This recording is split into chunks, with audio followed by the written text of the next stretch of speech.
най-трудната е тази група. Най-тежка и най-трудна. В повече случаи 50% от тези дървета са премахвани.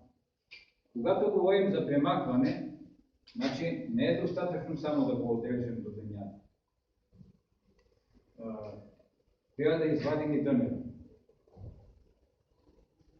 Бождар има така още няколко неизвадени, но той пък е направил друго нещо. Точно върху дънера прави компостната купчина. И то гние заедно с дънера.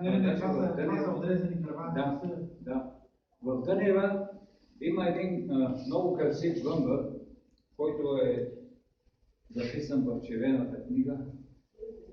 Еленовия въмбър, с един голям рога. Той там си снася яйцата и те се хранят с милата дървесина. И той не е опасен. Той не яде никога зелена маса. Зелен корен никога не употребява. Само изгини неща. И даже ако разловите и ще видите, зад него се образува така една шепа, ма все едно, че сме го пресявали през сито. Такава материя. Готова за използване. След това, в копчината компост, където има и повече клончи и дървени, има повече въздух, там снася яйца и майския въмбър. Този и с лъскавите крила твърдите, който върши. Също за него има спор дали е полезен или вреден, аз го смятам, че е полезен. И вярно, че обича да, ако ушите са надупчили гроздето, отива и смучи сока от гроздето, но пък неговата лавичка е един такъв голям бял черви с червена лавичка отпред, с един много остри ушитки. И той живее 2 години. Лавата му се развива 2 години.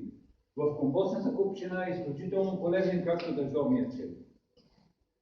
Така, значи, без да си угризение на съвестта, от тези дървета, които виждаме, че не можем да спасим, спокойно ги махнем. Махате, изваждайте дърва, трудно е някой път, защото някоя стара ябълка има такива здрави корени. В началото може да ги пресечете, правите една обиколка с правата лопатка, един канал, ги пресичате всички корени и оставяте дърва, не го режете до земята, защото като го люшкаме така, помагаме по-лесно да се извади. Като на старото място никога не насаждаме дърво от същия вид.